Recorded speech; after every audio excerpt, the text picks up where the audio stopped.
Bonjour tout le monde, on est trop content de vous retrouver pour cette vidéo exclusive avec la présence de notre invitée d'honneur Estelle qui vient de Clermont-Ferrand et de Eva Rose qui ne parlera pas aujourd'hui dans cette vidéo parce que elle est un peu jeune pour ça, mais je pense que ça ne tarderait pas.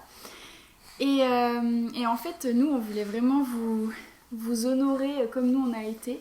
Avec le témoignage d'Estelle parce qu'en fait ça fait plusieurs jours qu'elle est avec nous maintenant. On vient de la rencontrer, on communiquait avec elle via Facebook depuis plusieurs mois et c'était très intéressant et elle est venue nous rendre visite depuis Clermont et en fait on a trouvé que son témoignage était tellement génial qu'on a voulu vous le faire partager.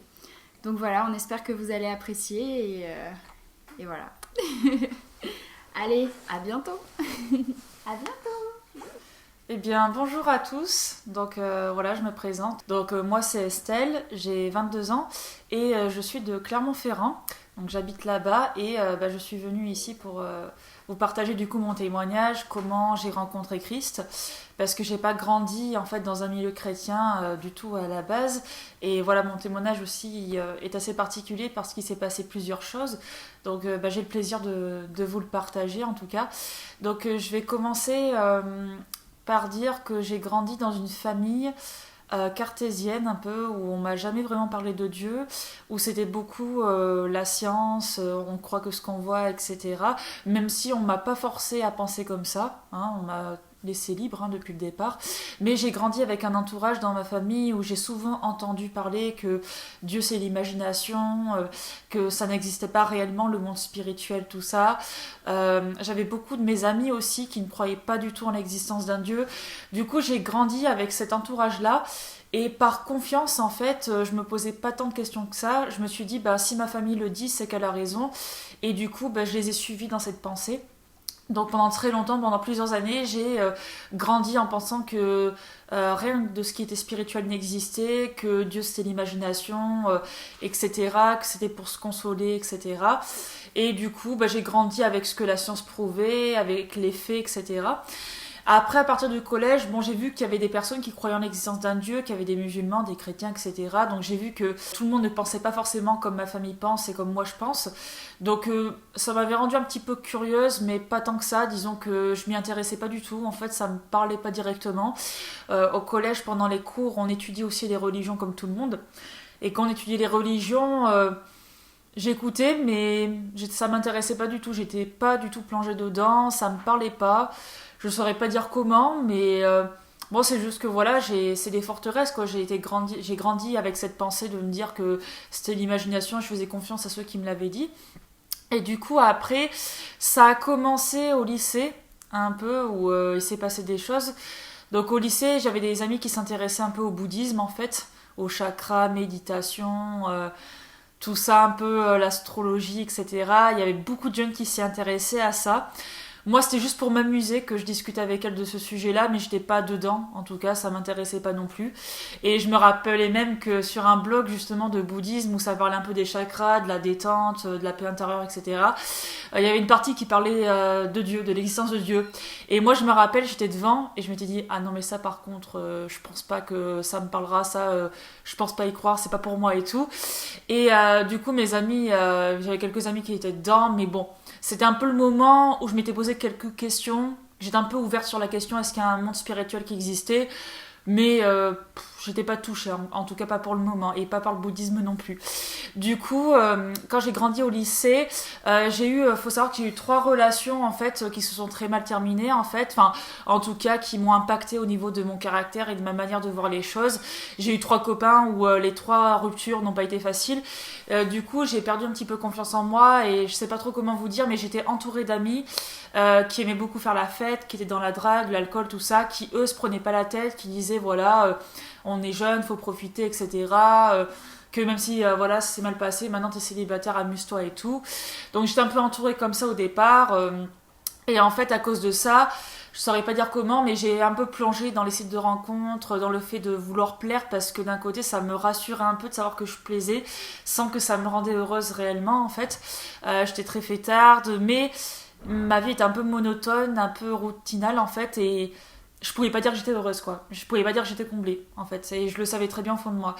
Et après, du coup, vers mes 18 ans par là, du coup, je suis allée à Paris, j'étais vers le Sacré-Cœur, et c'est la première rencontre que j'ai faite avec un chrétien, qui a été la première semence, en fait.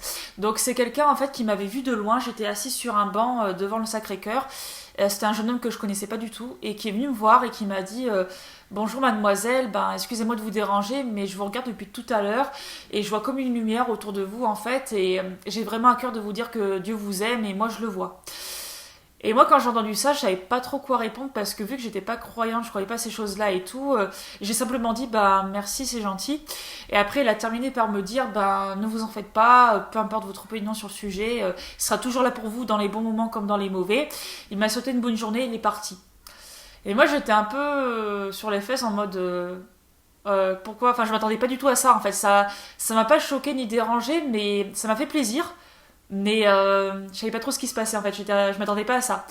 Et après, quelques jours après, bon je l'avoue, j'ai un peu oublié ce jeune homme, mais il avait quand même semé quelque chose dans mon cœur, quoi. C'était pas une rencontre par hasard. Et du coup, les semaines d'après, j'ai repris un peu ma routine, quoi. Un peu, j'ai tracé encore ma route, quoi. Et après, j'ai commencé vraiment à me sentir seule. C'est-à-dire que j'étais partie pour mes études à Montpellier et j'étais encore avec mes amis fêtards, etc. Toujours la même routine, on est jeunes, liberté, tout ça. Et mais je me sentais mal au fond de moi, je me sentais mal, enfin il y avait une insatisfaction qui était en moi en fait, comme s'il me manquait quelque chose, mais je savais pas quoi en fait. Et du coup, ce qui s'est passé, c'est que après être revenue chez moi à Montpellier, je suis allée aux Beaux-Arts à Clermont-Ferrand, et c'est là où tout a commencé. Donc en fait, je me suis rapprochée d'une camarade de classe en fait qui était chrétienne, mais je le savais pas du tout au départ parce qu'elle le montrait pas en fait. Et on avait commencé à bien s'entendre ensemble. Et du coup, on s'est rapprochés et un soir, je suis venue chez elle parce qu'on devait voir un concert ensemble. Et elle m'a hébergée parce qu'elle habitait dans le centre de Clermont et elle était en colocation avec une amie à elle qui était aussi chrétienne. Et du coup, j'avais remarqué qu'elles étaient croyantes parce que quand je suis venue chez elles, elles avaient plusieurs exemplaires de Bible sur une étagère qu'elles avaient chez elles, que j'avais remarqué. Et quand elles étaient un peu entre elles, elles parlaient un peu de Dieu. Donc j'ai remarqué qu'elles étaient croyantes, qu'elles étaient chrétiennes. Et du coup, on mangeait ensemble. Et ça, par contre, je me rappelle plus du tout comment ça a commencé. Mais elles m'ont demandé mon avis, qu'est-ce que je pensais de ça, en fait. Parce qu'elles parlaient un peu du professeur de philo qu'on avait aux Beaux-Arts, qui parlait un peu de Dieu et tout. Et en fait, je leur ai dit que moi, ça me parlait pas du tout, que j'y croyais pas et que j'aurais du mal à y croire, justement, mais que non, j'étais athée, quoi. Et en fait, elles ont pas voulu me convaincre du tout, mais elles m'ont raconté un peu leur témoignage, comment elles ont rencontré Dieu, parce que toutes les deux, elles n'avaient pas forcément grandi dans une famille croyante, en fait, à part l'une d'entre elles qui avait grandi dans une famille catholique, mais il n'y avait rien de spirituel. Et je les ai écoutées, ça m'a intéressée, mais je leur disais clairement que moi, ça me parlait pas en tout cas. Et du coup, on est parti au concert, et en fait, c'est la deuxième nuit où je suis venue chez elle, parce qu'on a commencé à se rapprocher, et c'est la deuxième nuit où tout a commencé. Avant de repartir chez moi, je suis passée devant l'étagère où il y avait les Bibles en fait, et là il y a cette pensée qui m'est venue dans mon cœur, et je sais aujourd'hui que c'est Dieu qui a engendré cette pensée-là, elle venait pas de moi. C'est une pensée qui est venue dans mon cœur, qui m'a fait rappeler que au collège, à l'école, quand on étudiait les religions justement, j'avais entendu dire que la Bible c'était un livre le plus lu au monde, le livre le plus vendu au monde, le plus étudié au monde, le plus traduit au monde. C'était un livre qui avait traversé plusieurs siècles. Et du coup, par curiosité, j'ai voulu savoir ce qui était marqué à l'intérieur. Du coup, j'ai voulu prendre une Bible juste pour voir un peu ce qui était marqué, par curiosité. Et du coup, elles m'ont dit, si tu veux, tu peux carrément en prendre une, on t'en donne une, si tu veux, on te donne un marque-page, et on te conseille de commencer par le Nouveau Testament, parce qu'il est plus facile à comprendre, et tu auras la naissance de Jésus, la vie des apôtres, etc. Enfin, en tout cas, ce qu'il faut comprendre en premier. Et du coup, elles m'ont donné le marque-page, et je suis partie avec cette Bible chez moi. Alors c'est pas du tout mes amis chrétiens qui m'ont incité à prendre la Bible, c'est vraiment moi, cette pensée est venue en moi et m'a poussée à prendre cette Bible-là. Du coup, je suis revenue chez moi avec cette Bible et je savais pas ce qui allait se passer justement, mais le soir même où je suis revenue, je l'ai ouvert et j'ai commencé par l'évangile de Matthieu, par la première page du Nouveau Testament. J'ai lu 3-4 pages, pas plus, j'ai pas lu longtemps. Alors j'ai vu que ça parlait de la naissance de Jésus, mais je comprenais pas tout ce qui était marqué, limite ça me saoulait, j'étais là, j'ai fait « ouais je comprends rien, au pire je les reverrai, je leur poserai des questions ». Du coup j'ai mis le marque-page et j'ai posé la Bible sur mon bureau. Et c'est à ce moment-là où en fait après l'avoir posée, je me suis redressée sur ma chaise en fait. Et ça va être compliqué d'expliquer avec des mots, mais en fait je sentais plus le poids de mon corps. C'est-à-dire qu'en fait je me sentais hyper légère, j'avais l'impression de flotter justement. J'avais une relaxation très intense, comme si j'étais sur un petit nuage, mais d'une manière tellement intense que, vu que moi j'étais cartésienne, moi je me disais au départ, c'est une mauvaise position que j'ai prise en fait, ou alors c'est la fatigue. Sauf qu'en fait c'était tellement intense et ça partait pas que je trouvais ça bizarre. Mais vraiment je me sentais flotter, légère, puis hyper relaxée, une paix intérieure qui est venue m'enrober en fait. Je me suis levée de ma chaise et j'ai marché dans ma chambre. Et en marchant dans ma chambre, cette sensation ne me quittait pas. Et quand je posais les pieds sur terre, en fait, j'avais l'impression de bondir, mais de flotter, d'être hyper légère, quoi. Donc ça s'est estompé et après c'est parti directement. Et du coup, c'est vrai que là, j'étais restée dans ma chambre. Moi qui étais athée à 100%, je sais ce que c'est que l'imagination, je sais ce que c'est que les sensations, les fourmis, les impressions, tout ça.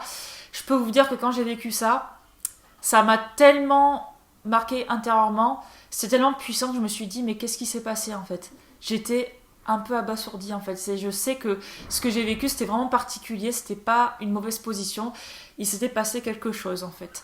Et dans mon cœur je me suis dit il faut que je me pose les bonnes questions.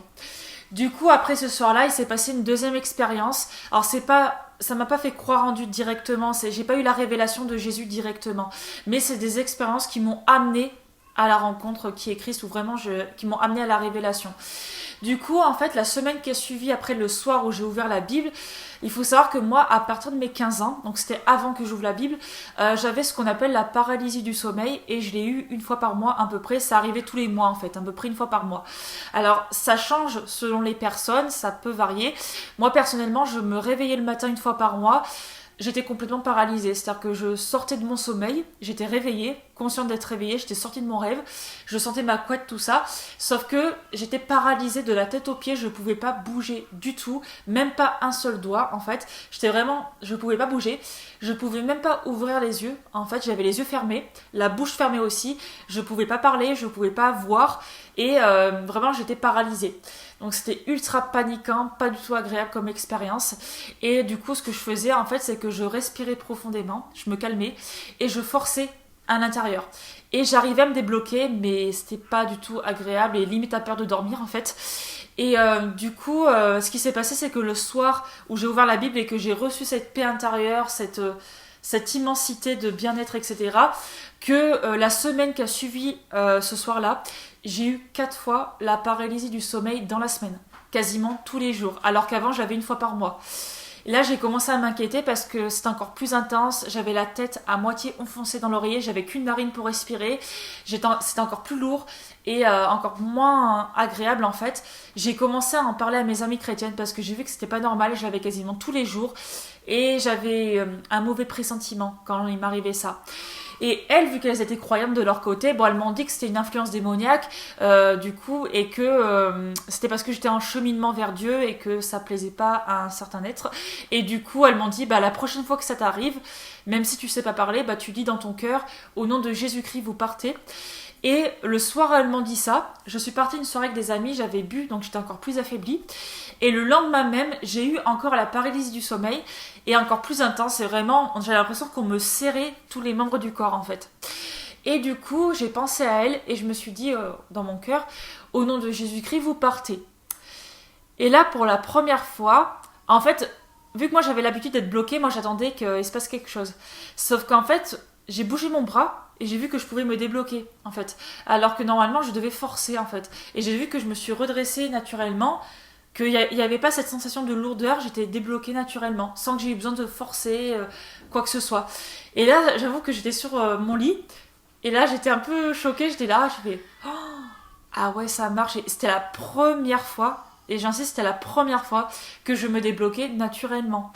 Et là, j'ai fait « Ah ouais !» Et là, à partir de ce moment-là, je me suis décidée à m'intéresser à Dieu. C'est-à-dire qu'en fait, c'est des expériences qui m'ont dit il se passe quelque chose de réel, c'est pas des sensations, c'est quelque chose que je peux même pas expliquer avec des mots, c'est quelque chose que je contrôle pas, il se passe réellement quelque chose. Et là je me suis dit bon, je vais m'intéresser à Dieu et je vais voir si je le trouve en fait. Et ce que j'ai fait, c'est qu'en fait, mes amies chrétiennes m'ont appris à prier. Elles m'ont montré comment prier. Alors c'est tout simple. Pour ceux qui me regardent aussi, qui sont curieux, qui savent pas du tout comment prier, qui veulent rencontrer Dieu, c'est simple, vous parlez avec le cœur en fait. Vous parlez avec le cœur, vous pouvez dire si Dieu t'existe, parle-moi dans mon cœur. Confie-toi, mais tu peux parler à l'oral, même si tu connais pas de chrétien. Donc moi, elles ont prié avec moi, mes amies. Et après, quand je suis revenue chez moi, j'ai fait ma première prière toute seule en fait. Et j'ai vu que mes prières marchaient en fait. Et que j'avais encore reçu la même paix que j'ai reçue quand j'ai ouvert la Bible. Je l'ai reconnue en fait. Bon, forcément aujourd'hui je sais que c'est la présence de Dieu. Mais moi c'était tout nouveau pour moi. Et du coup, par exemple, il y avait une bagarre en pleine rue en fait, à 5h du matin qui m'avait réveillée. Et j'entendais les coups de poing, c'était super violent. Et j'ai dit à l'oral à voix basse, j'ai dit si Dieu t'existe et que tu m'entends, arrête cette bagarre. Moi je proclame au nom de Jésus que la paix soit et qu'il n'y ait plus de bagarre maintenant au nom de Jésus. C'était ma première prière. Et là, en fait, il y avait un videur qui était venu, qui les a séparés très rapidement. Et en moins d'une minute, il y avait le silence complet. Mais un silence tellement silencieux que ce silence est venu me parler pour me dire que c'était pas un hasard que ça venait de ma prière. Alors après, vraiment, faut le vivre pour le comprendre, mais il y a quelque chose qui se passait à l'intérieur de moi. Il y avait des nouvelles pensées qui venaient en moi, en fait, qui venaient vraiment me parler, en fait. J'ai continué à prier, j'ai continué à lire la Bible, même si je comprenais pas encore tout.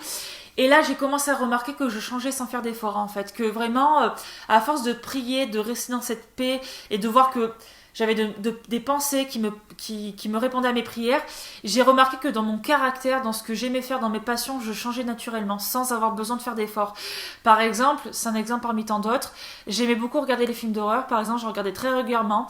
J'étais quelqu'un de nerveuse, quelqu'un qui aimait draguer, quelqu'un qui aimait boire, quelqu'un qui aimait aussi se faire plaisir, s'amuser, etc. Et en fait, au fur et à mesure, j'avais plus le désir de le faire. J'avais plus envie de faire ça, j'étais plus attirée par ça, en fait, naturellement, sans même que je le remarque. 3 mois après, j'étais là, j'ai fait ah ouais, ça fait un moment que j'ai pas fait ça et j'en ai même pas le désir de recommencer, en fait. Donc là, j'ai commencé à remarquer que je changeais. Après, forcément, au fur et à mesure de prier, j'ai vu que mes prières marchaient, qu'il se passait quelque chose, etc. Et à un moment donné, je pense que c'est en priant toute seule, dans ma chambre, que là, j'ai vraiment eu la révélation que c'était Jésus-Christ depuis le départ qui me parlait. Et qu'il était vraiment vivant, qu'il était esprit et que c'était lui qu'il fallait suivre. C'est vraiment, je pense que c'était un jour dans ma chambre où vraiment je parlais toute seule et que je demandais à Dieu de me prouver qu'il existait, un truc comme ça. Et j'ai vraiment eu encore cette relaxation, cette paix intense qui s'était manifestée à nouveau. Et dans mon cœur, j'avais entendu le mot Jésus. Et après, ça s'est construit au fur et à mesure. Pareil, j'ai été entourée déjà de chrétiens dès le départ qui ont répondu à mes questions, qui m'ont appris des choses, qui ont prié pour moi également. Et du coup, ça s'est fait au fur et à mesure jusqu'au jour où j'avais le désir d'être baptisée, en fait. Donc, je me suis fait baptiser du coup dans un plan d'eau à Bourges. Et quand j'ai relevé la tête de l'eau, j'ai eu comme une libération, en fait, comme un poids qui s'était enlevé de mon corps, mais c'était vraiment, je l'ai senti, comme si, je sais pas comment vous dire ça. J'ai relevé la tête de l'eau et c'est vraiment comme si j'étais nouvelle, quoi. Comme si, comme c'est marqué dans la Bible, toutes choses sont devenues nouvelles, les choses passées sont passées. C'est vraiment, j'ai eu comme un poids qui s'était libéré, je me sentais vraiment libre pour la première fois, vraiment intérieurement, quoi. Et du coup, ça n'a pas été facile au départ de ma conversion parce que j'ai fait des bonnes rencontres comme des mauvaises, des chrétiens qui m'ont aidé, qui ont été à l'écoute, qui ont vraiment un cœur pour Dieu, tout comme j'ai rencontré des chrétiens qui parlaient plus de démons que de Jésus lui-même, en fait, et qui étaient beaucoup dans la dénonciation, qui m'ont donné une mauvaise image et qui ont failli me faire perdre la foi. Mais heureusement, grâce à Dieu, j'ai aussi fait de belles rencontres où à travers son corps, Christ m'a aidé à garder la foi et à persévérer jusqu'au bout. Et grâce à ça, en fait, je remercie Dieu en premier, mais grâce à ça, j'ai pu tenir jusqu'au bout, à grandir avec lui et à être ce que je suis aujourd'hui. Et j'en suis vraiment contente. Et aujourd'hui, vraiment, c'est pour vous dire que je peux pas tout raconter, ce serait trop long, mais et même si on peut me dire soit tu perds vraiment tout ce que t'as et en échange tu gardes Dieu et comment dire, tu l'adores, soit tu gardes tout ce que t'as mais tu le minimises, enfin en gros tu le laisses de côté. Et franchement je pense qu'aujourd'hui je peux vraiment pas faire ça, en fait. C'est vraiment je suis encore en train d'apprendre, je suis loin d'être parfaite encore, mais je sais que Dieu est devenu important pour moi, qu'il est vraiment réel et j'en ai le cœur net. Moi, c'est vraiment par révélation, c'est mon cœur qui a été vraiment séduit, en fait. Donc moi, personnellement, c'est comme ça que j'ai rencontré Dieu. Il se révèle de différentes manières. Après, il faut pas oublier, il se révèle de différentes manières à chaque personne. Mais moi, aujourd'hui, je sais que moi je veux aller de l'avant et que je veux grandir davantage en lui, lui ressembler, vraiment vivre ce qu'il m'a donné, que Jésus il est réel et j'ai envie de partager ça autour de moi pour montrer que voilà, j'étais athée, je sais ce que c'est que de pas croire au monde spirituel, je sais ce que c'est que de vivre sans, entre guillemets, mais j'ai vraiment envie de prouver que c'est ça qu'il nous faut, quoi, que vraiment la vie c'est Christ et en dehors de lui il n'y a pas de vie, que c'est lui la vie et que vraiment moi je connais la véritable vie qu'à travers lui, quoi, et j'ai envie de le témoigner du coup dans mon entourage. Et du coup, tout simplement, même si je suis pas encore parfaite, j'ai pas honte de mes faiblesses devant Dieu, j'ai pas honte non plus de témoigner de lui, j'ai pas honte de faire encore des erreurs, ou etc. quoi. Vraiment, j'ai pas honte de ça parce que je sais que Dieu regarde pas mes faiblesses, il regarde à ma foi, en fait, il regarde au Fils en moi, et vraiment, je le vois à travers son corps qui m'encourage, et c'est vraiment un amour, il est vraiment grand, quoi, vraiment. Donc voilà, après n'hésitez pas à me poser des questions également sur les réseaux sociaux. Moi, il n'y a pas de souci, en fait, je suis ouverte pour ça. Et pour ceux qui me regardent et qui se posent des questions sur Dieu, n'hésitez pas à lui parler avec le cœur, quoi, vraiment, même si vous avez personne dans votre entourage qui est croyant. Rien n'est impossible à celui qui croit, donc si vous croyez réellement qu'il existe, il se révélera à vous de la manière qu'il veut. Donc voilà, Dieu c'est un esprit et vraiment, je témoigne aujourd'hui ex-athée qu'il existe réellement, que Jésus c'est son fils et que c'est par Jésus qu'on le connaît et que c'est lui qu'il faut le suivre en tout cas.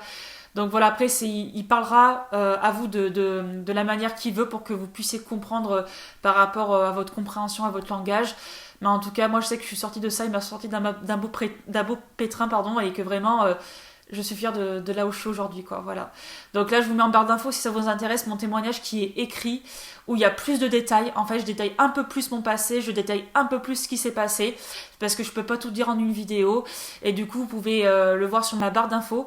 Et également, vous pouvez venir me voir sur les réseaux sociaux pour venir me parler, me poser des questions. Et j'espère que cette vidéo aurait pu être intéressante pour vous et que ça a pu vous parler. N'hésitez pas du coup à la partager ou la regarder à nouveau, il n'y a aucun problème pour ça. Donc tous ceux qui me regardent, voilà, je vous aime, je suis ravie que vous ayez eu le courage d'écouter jusqu'au bout. Et voilà, je vous souhaite une bonne journée à tous et ciao!